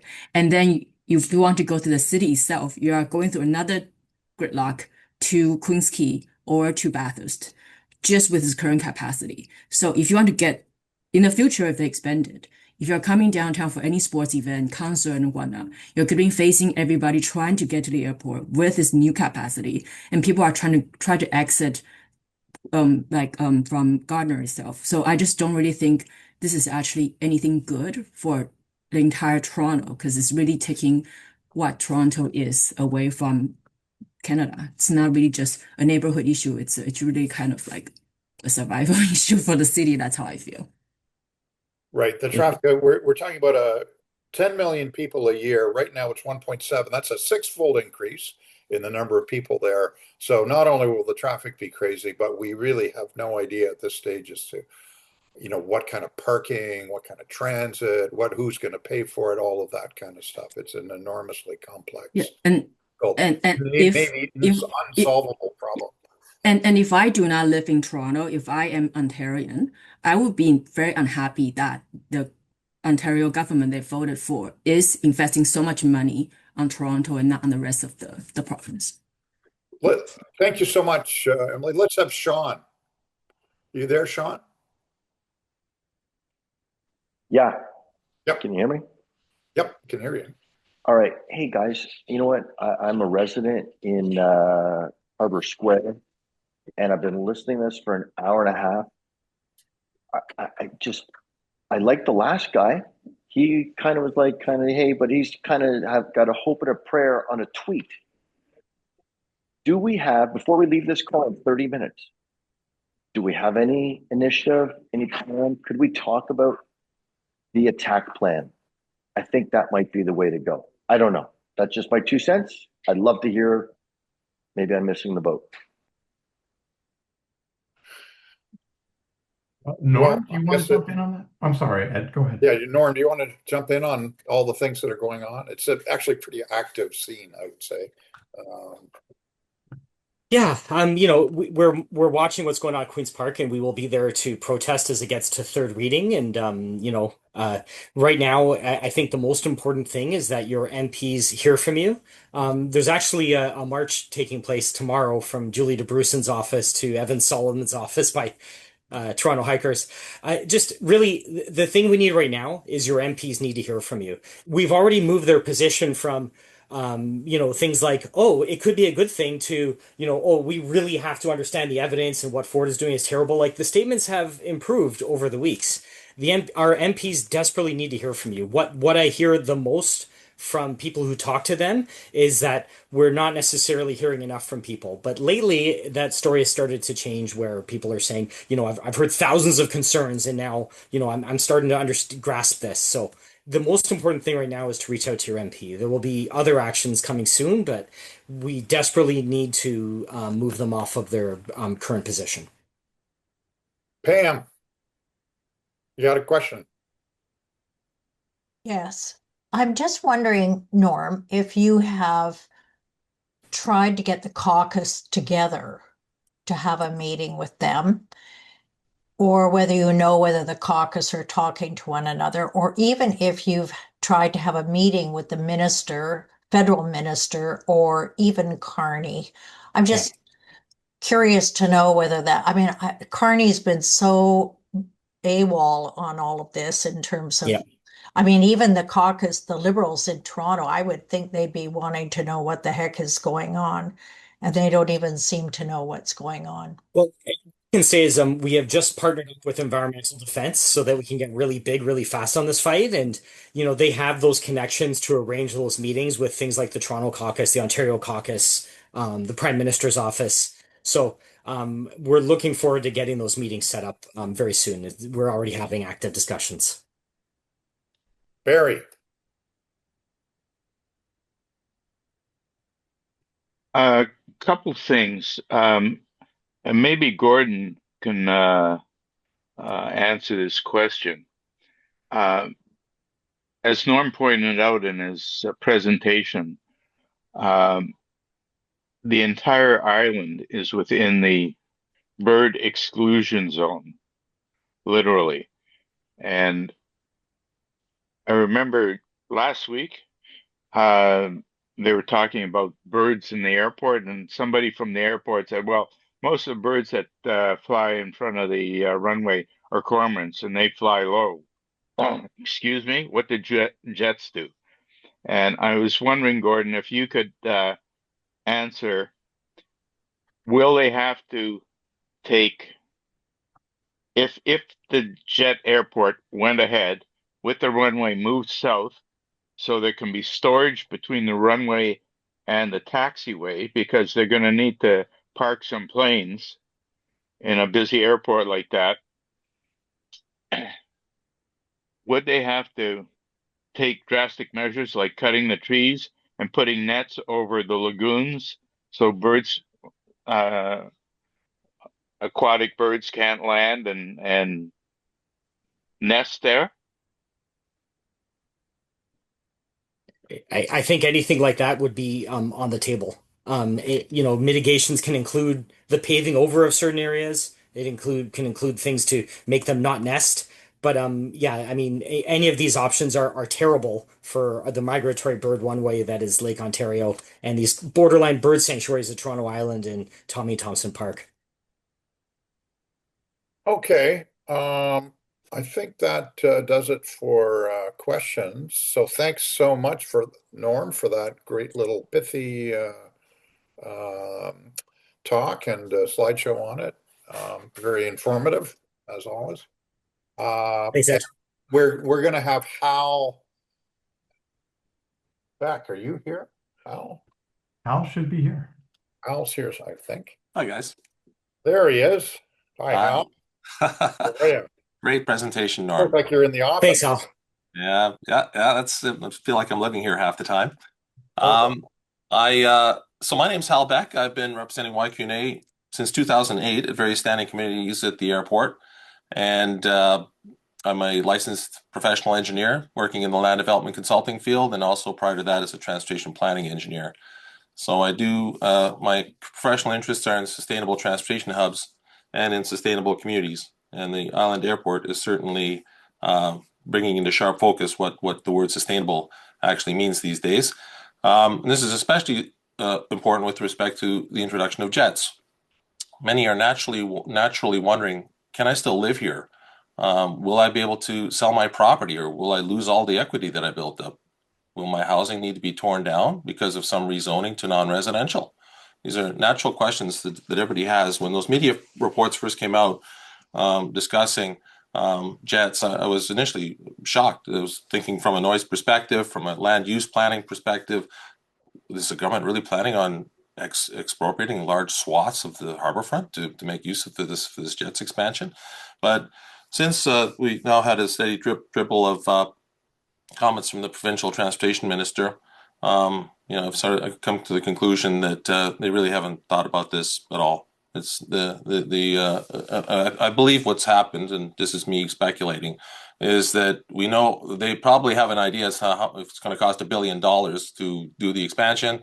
We have to, come up with a certain volume of passengers and flights and amortize that cost over a period of time, and then throw in a little bit of gravy to make it interesting for politicians. It's just me thinking that there actually is no concrete information at all that the politicians are relying on when they're speaking.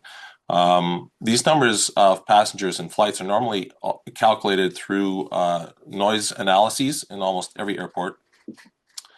But what concerns me the most is that it's assumed by everybody that there actually exists noise reports which have been professionally certified and sealed per the Professional Engineers Act.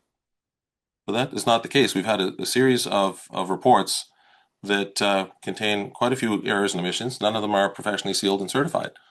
And this is informed by, ever since 2015, right towards the end of the Jets, previous Jets attempt in 2015 to today, I've been really more and more focusing on the whole noise issue, because as of 2015, I had spoken with all noise consultants who prepared slot capacity information and presented slot numbers to the public. Spoke with each one of those noise consultants. And one even got back to me in writing, the rest in verbally as well, that they did not understand the results of their modeling. So anyways, that is a concern. They all said that I should talk with Transport Canada, and three of them asked if I find the results to my questions, that I could please convey it back, because they asked the same questions. This is extremely alarming. Now, it took almost 7 years for the former vice president of the airport, Jean Cabral, who has in general been helpful to the committees. And he finally found what was deemed a subject matter expert on NEF modeling and noise analysis at airports. So this gentleman, and he was the former head of the environmental standards Protection and Standards Division at the Transport Canada, and the current head of that division, plus 6 of their colleagues, joined us in a meeting with the Noise Management Subcommittee on May 5th, 2022. And that was a very, very interesting meeting, which confirmed that Transport Canada staff who were responsible for managing noise at airports do not understand the NEF process. They admitted they did not understand key components of the modeling formula. Subsequently, I learned that they actually were not licensed engineers. They are unqualified, nor are they lawfully allowed to be opining on any engineering matters which involve the application of engineering principles in the protection of public health, safety, and well-being. Transport Canada does not have any noise engineers on staff to assess any of the noise reports. The City of Toronto also has no noise engineers on staff either to have understood any of those contour maps that we've been looking at all these years. I do want to, so tonight I thought, why don't I give a quick flavor, instead of spending the whole night beefing about all the problems and the errors and omissions in these reports and all my concerns, why don't I instead give you a flavor of the key noise requirements that would need to be met when introducing a new aircraft at the Island Airport. And I'll do this by recapping what we've learned since the introduction of Q400, which are flown by Porter and Air Canada. And then also lay out what the number of flights should be approved based on the residential noise standards, which are significantly lower than what the noise reports are saying, and for reasons that I'll also set out. And I'll conclude with some next steps for follow-up with Transport Canada staff. Quick comment on the most recent noise report. So in May of 2025, we received a RISA EA report that contained several glaring errors and omissions. It was a very obtuse and undisciplined written report by that noise consultant, which I verbally expressed my concerns in the CLC meetings, as well as supplied a letter of October 16, 2025, which has since been posted on YQNA, noting that the results that we're showing that several units, a large number of units, will be uninhabitable during the 18-month period of construction, based on the decibels that they were including in there. Now, having fair to say, that consultant did not know the construction methodology or the phasing or the staging of the construction. So basically, all of his assessments were essentially made up.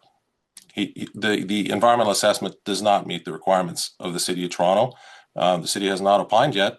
The tripartite agreement included that the EA needs to be completed to the city's satisfaction. To my knowledge, the city has not opined, and if they did, it doesn't meet the city's requirements. The RISA EA document, one of my asks was on the underlying 2017 noise report, which was a noise impact assessment for the entire airport site. That was referred to in the RISA EA, but not provided publicly. It took 5 months, but I got a link from the city which led not just to the noise report, but to the entire JETS EA. And to say it's an EA when it's completed in silence is another matter in itself. But that older report from 2017, in turn, was relying on old 2012 and 2011, 2010 analyses. So we have in 2025 a RISA consultant that's looking back in many instances to data back in 2012. This ignores the growth in the airport between 2012 and 2017. It ignored the existence of the Noise Management Subcommittee, which was started in 2017. We had 23 meetings of collective learning, and most of the learning was on the airport side. It ignores the noise data collection and the analysis of the recent halted ground noise study, which was abruptly stopped and none of that data used. It ignores the complaint log, which all of us have contributed to, which contained more than sufficient details to pin down the action requirements. And finally, it ignored the complaint responses, which confirmed that the standards are getting blown away. So anyways, the RISA consultant was certainly feeling nostalgic, wanting to go back to 2011, and he wasn't the only one. I am too. I'm also feeling a bit nostalgic because we have some unfinished business to take care of back in then. So before I get into it, 2019 is still the most recent noise information report that we have available, 2019 master plan. So to recap, in most airports, the noise standards permit the noise generator to coexist with the noise receiver. So when airports are first planned, the projected noise of ultimate flight scenarios is modeled, the geographic limit of residential zoning is established, based on the applicable noise standard that allows for residential housing. An official noise map is prepared for every airport, showing a noise control limit, which then guides the residential land use decisions of the municipality. Once adopted, the official map, noise map, is a legally enforceable promise by the government that they will manage the airport so that the residential housing can continue to exist in perpetuity. So I want to, I guess, start. I'm going to walk quickly through a number of slides. I've got quite a few slides. I'm going to try to quickly get through. It's lots of information, lots of technical. I'm going to try to just sort of give you the key highlights of it and get through this as quickly as possible, because I do have about 20 slides or so. So I want to. Are jets going to make it worse or not? What's that? Are jets going to make the noise worse? Okay, this is a good question. The noise standards cap the total noise. Okay, so if we're going to meet the noise standards, the total noise is capped. What changes is how many flights. So if you have you can meet the noise standard with a very small number of very loud aircraft, or you can meet the noise standard with numerous quiet aircraft. The total noise magnitude is still fixed in terms of the standards. You're not allowed to exceed that cap. So it's unknown at this point what type of jet. The figures that Norm had showed, or the drawing that Norm had showed earlier with the extended runway, which is not just runway extended areas, safety areas, but actually another 600 meters of runway, implies that there's going to be, imagine, some quite larger aircraft that probably will not. They probably will have a noise profile that cannot be approved here at the airport. So we don't know, but it depends on what jet. If the jet happens to be the same amount of noise as Q400, or even slightly noisier, very marginally noisier, it's possible it might still be able to fly in here from a noise perspective. They're talking about 10 million people a year, up from current 1.7. That means more planes. Yeah, that certainly is, like I was mentioning earlier, I believe that is a case where the numbers have been reverse calculated. Okay. So I'm just going to share my screen here. We just got to get to a couple of things. So can I ask you to maybe take your best slide or your conclusion or something and just maybe give us that? Is that okay? Well, you're missing out on the entire presentation. Okay. Let me just get this here now. Are you able to see? You able to see that? You able to see my screen here? Not yet. No. It says that you're screen sharing, but we don't see it, what it is yet. Well, interesting. Oh, there we go. Okay, so you did see that. Okay. See that. So anyways, these are certification points that are normally done. This is a letter from Brian Eiler that he received quite a few years ago, giving some details on the Q400 noise profiles. I'm looking forward to getting those. The key, I put in red dots here where those certification locations are, and also there's a 450 meter offset line, which is considered part of the certification. Now I'm, to be honest with you, Ed, the whole presentation is ready to go here. Okay. But I'll quickly flip through 3 or 4 or 5, 6 slides here and give you a flavor. So this is what a standard looks like for stationary source noise. This is the noise that's coming off the ground.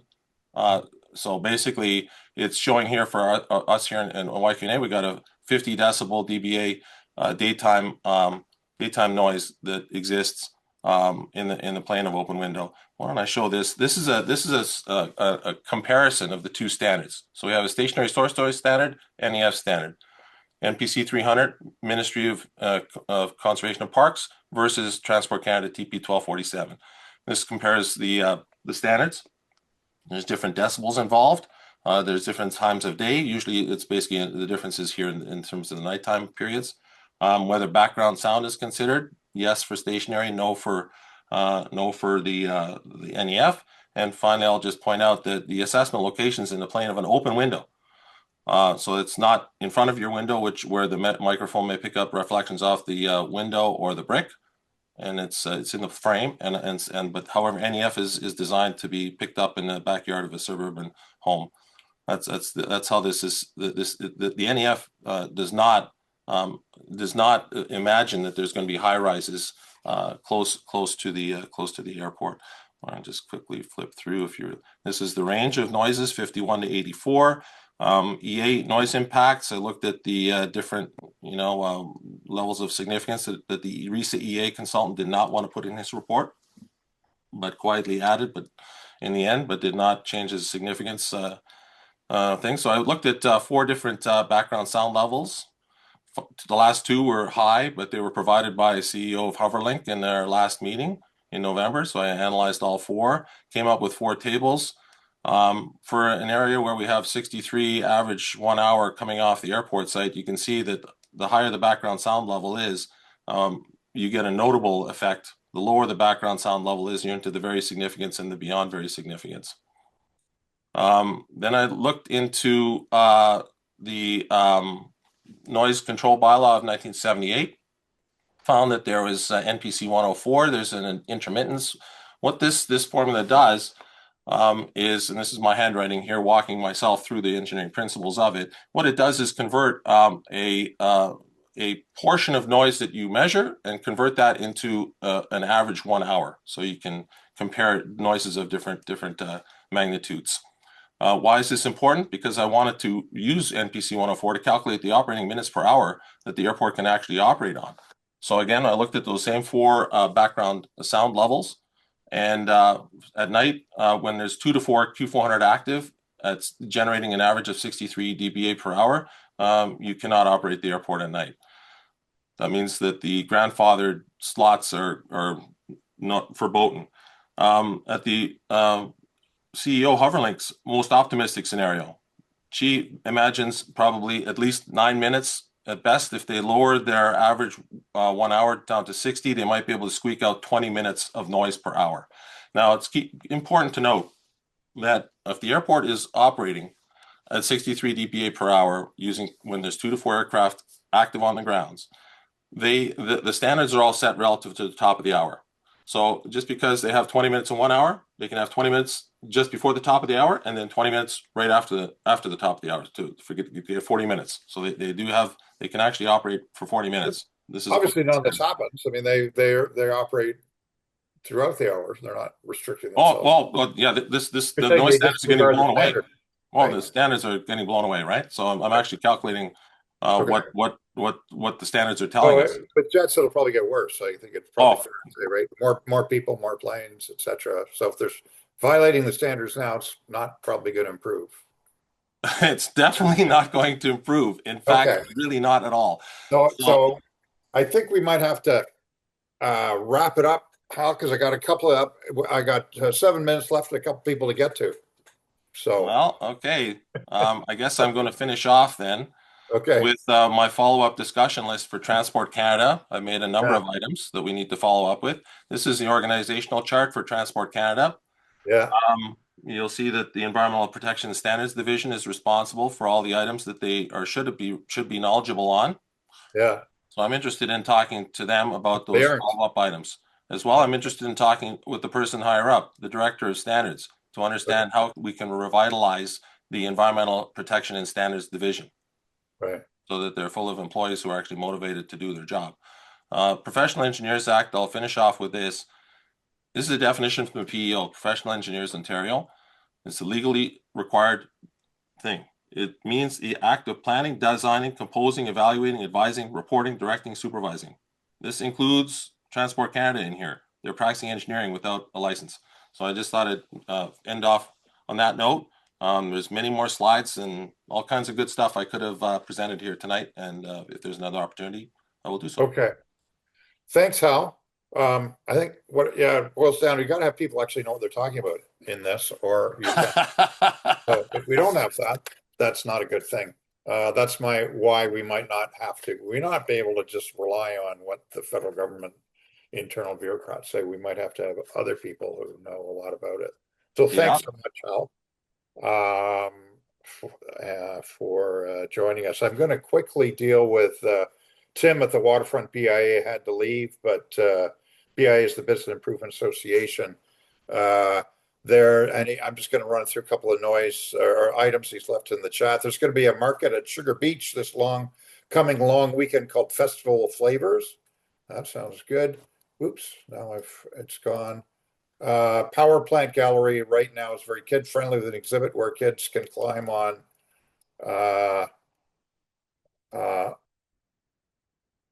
stuff, and that's a good thing.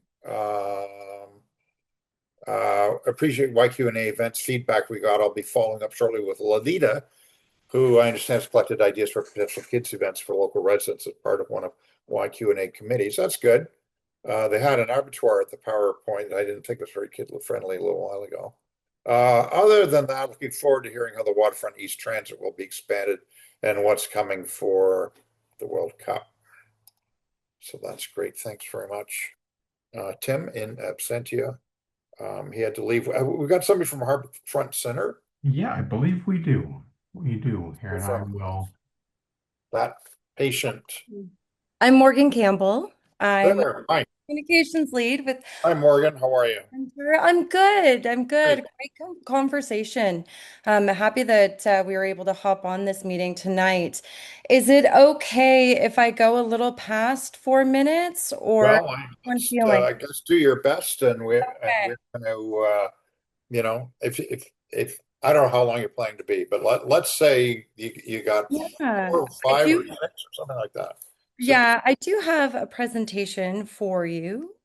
So let me see if I can share my screen.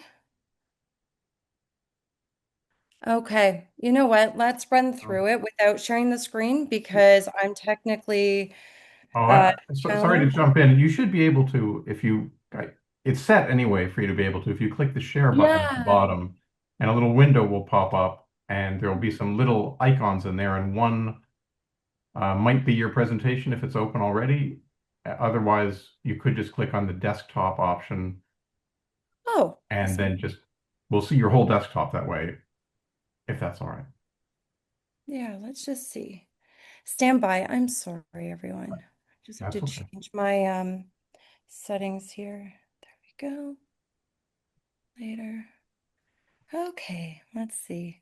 I'm also joined by Jim German, our head of strategic partnerships and general counsel, in addition to Joanna Sorelli, who is our senior site operations manager. And I believe a number of you have had the pleasure to meet Joanna on multiple occasions. Okay. There we go. Let's see. And then we are going to go to here. Can everyone see my screen? Yep. Okay, so this is going to be a huge summer for Harborfront Center. We are so excited to not just be taking part in the World Cup celebrations, but bringing back a lot of our legacy programming to Toronto's waterfront. As MP Nguyen had mentioned earlier, we are so thrilled to have secured about over $40 million over the next 5 years to help keep Harborfront Center looking and feeling great, in addition to helping us out with a lot of that free programming that we offer people. All right, site operations. Many of you who live in and around Harborfront Center may have noticed that we have been quite busy with upgrading our site. We have been preparing for summer with doing some replanting and refreshment of Canada Square. We've been doing some beautification of the garbage compound. Community Square, that received some route maintenance. We've been doing some improvements to the promenade, our marinas, and some of the less sexy things like power stabilization, but things that are very important to the organization. Again, I know that Ausma Malik touched on this, but the Amsterdam Bridge, we are absolutely thrilled to see that that project is well on its way to completion. This was a significant investment for Harborfront City or Harborfront Center rather, and it's been a pleasure working on this project with both Create TO, Ausma Malik's office, and of course the City of Toronto. We are also having a major announcement on May 21st from our official recreational partner, Canadian Tire Jumpstart Charities. We will be sharing more on that with the YQNA. And Neil, I was hoping that we could share our press release with this group when it goes live on May 21st.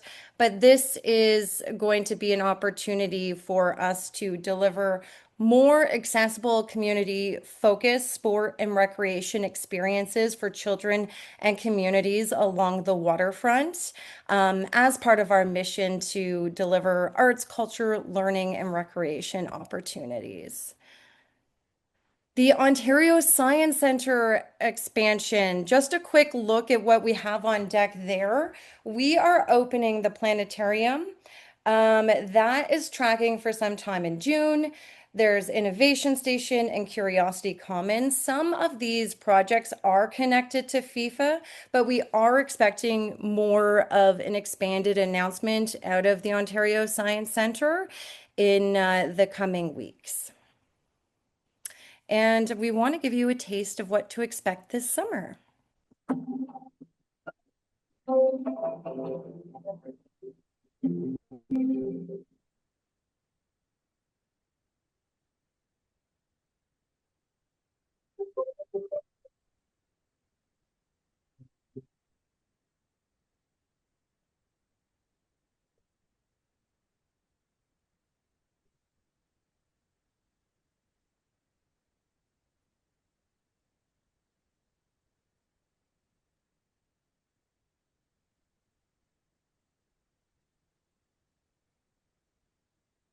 Okay, rated E for everyone. I think that's my favorite part of the video. This summer, we're bringing together our signature events, partner festivals, and of course, we're so thrilled to host some new and returning strategic partners. You will see Summer Music in the Garden returning, Dancing on the Square, Free Flicks, Island Soul, and of course our Canada Day celebrations. Luminato will be starting up in the coming weeks as well. And we are also excited to welcome Fun Philippines, Unity Fest, Habari, and Taiwan Fest. Our strategic partners are about to hear a little more about Canada's Soccer House, but we're excited to expand on a relationship with Canadian Tire Jumpstart Charities, obviously the Ontario Science Centre, and the Shaw Festival. I actually had a meeting with the Shaw Festival today and excited to share with all of you that they are expecting to give us a little Christmas in July gift. And we are expecting to see a full announcement of the 3 plays, starting with A Christmas Carol that will be available at the Fleck Theatre. That's a partnership that has been a long time in the making, and I really believe is so aligned with not just Harborfront Center, but the entire community being able to bring this type of theater to the waterfront. You may notice kids starting to jump around and be around Harborfront Center. We are beginning to ramp up for our camps, which many of you likely know. Scale about 8 weeks. We have 24 camps, 130 programs. This year, we're welcoming over 3,300 campers, 100 seasonal staff, and we're currently onboarding those staff at this moment. Now, FIFA. We are so excited to welcome Canada Soccer House to Toronto's waterfront. It's going to be a free public fan destination on Toronto's waterfront, with the southwest portion of our campus becoming a large-scale celebration space. We're going to see live match screenings, entertainment, food, partner activations, and programming. We will have multiple matches shown in the concert theater and on screens in the community square. We will showcase Toronto's waterfront to local, national, and international audiences.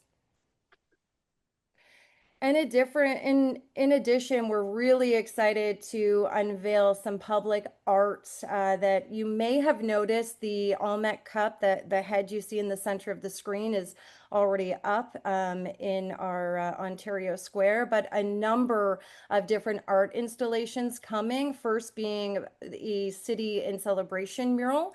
That is in partnership with the City of Toronto. We're doing this mural is from Patrick Lightheart. That's actually going up on the wall right now. And if you haven't had a chance to walk around Harborfront Center, I would suggest you get down there and check it out. It's pretty neat to see the installation of it. And I've had the chance to meet the artist who created it, and he has a really, really neat story. So we're actually going to be sharing some of that on our social media. We're also welcoming the Olmec Cup, which is a living tribute to the ancient origin of ball games, created in honor of Mexico's deep connection to the roots and of soccer. And for any of you who have been down in and around the parking pavilion, you may have noticed that we have new artwork up there as well. The 52, which is spotlighting Toronto women change makers who challenge narratives and redefine leadership and success. Okay. Oh. Okay, thanks. Okay. I just wanted to give everyone sorry, I had a computer These are the hiccup dates. there. These are the dates that we will be active with Canada's Soccer House. You'll see some dates are more of a private events, but these are the dates that, depending on how Canada makes out in the tournament, that we will be activating our site with Canada's Soccer House. So that's it on FIFA. That's really high level. I know we don't have a lot of time, so I don't want to keep you away from your next speaker. But I do want to just quickly touch on the fact that we still are in a very thoughtful board-led CEO search. This is a national search that's really focused on finding the right fit and the right candidate. Priority really for this job has been to find the right person that will be here long term, and not to kind of rush through. So we know that, in previous months, the YQNA has had a really great relationship with our former CEO, Kathy Loblaw. We hope to continue that and would be absolutely thrilled to introduce you to the new CEO when he or she comes on board, and we will keep you in the loop there. And if you're looking for anything to do Harbourfront Center related, I do urge you to visit our website, harborfrontcenter.com, to plan your visit. But also just even to come down and check out some of the public art installations in time for FIFA. Take a walk through our craft and design studio. We have a lot of exhibits going on down there right now. And just take in some of the feel of Harbourfront Center. Now, I'm not sure if we have time for questions, Ed, but we do have a couple on the line here if anyone wants to ask anything. I think we've almost never in my career gone over 9 o'clock. So I'm sorry, Ed. I'm sorry. It's certainly not your fault. It's probably my fault for failing to give people the hook. Yeah. Should have. But we certainly appreciate your presentation. Thank you very much. Yeah, and I do see, Liz, you've asked a question about food markets. We absolutely are going to have food markets this summer. We're working on a festival right now. I think it's still in the planning stages. It's called Super Yummy.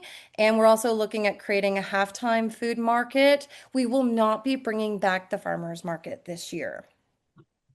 And Morgan, would you send me a copy of this? You bet, Neil. Absolutely. It would be We'll my put it on the pleasure. website. Yeah. That's great. Yeah, and as promised before, on that May 21st event, I'll also share that press release with the group. And Neil, if you could share that widely so everyone understands what that recreational partnership looks like with Canadian Tire Jumpstart Charities, it would be my pleasure to share. Okay, thank you. Okay. Thank you, Martin. Neil, I think you're going to conclude with a little report on our financial status and all the rest of it. YQNA works hard. It's got a few expenses that it has to cover, and so we certainly appreciate donations. It's easy to do it on the website. Is that? Yes, that is right. I will make this short and sweet. I'm hoping that everyone can see this. Margareta Akins, our treasurer, is away, but I can show you that our expenses so far this year were $490. Our income was $436. Our expenses are from Zoom, website, bank, and Square fees. Square enables us to accept donations and some miscellaneous things like equipment and transportation. All of our income comes from donations. You can see we're at $1,900, which is pretty good, but we are spending more, a little more than we have coming in. So if there's any way you can find it to make a donation, you can go on our website, and on a desktop, you will find that in the left column. There's a little donation button. If you're on mobile, you just click those little 3 lines in the upper left-hand corner, and a menu pops up, and you can click on the donation page, and anything you can offer is much appreciated. Thank you. Okay, thanks, Norman. Thanks everybody for coming. I guess I don't know when our next. Sorry, I do know. It's written right here in front of me. September 14th for the Radisson. We'll be live in September, which would be nice to see everybody. So until then, I'm going to wish everybody a good night and thank them for coming, and thank our wonderful speakers for joining us. And thank you, Ed. Good night. Good night.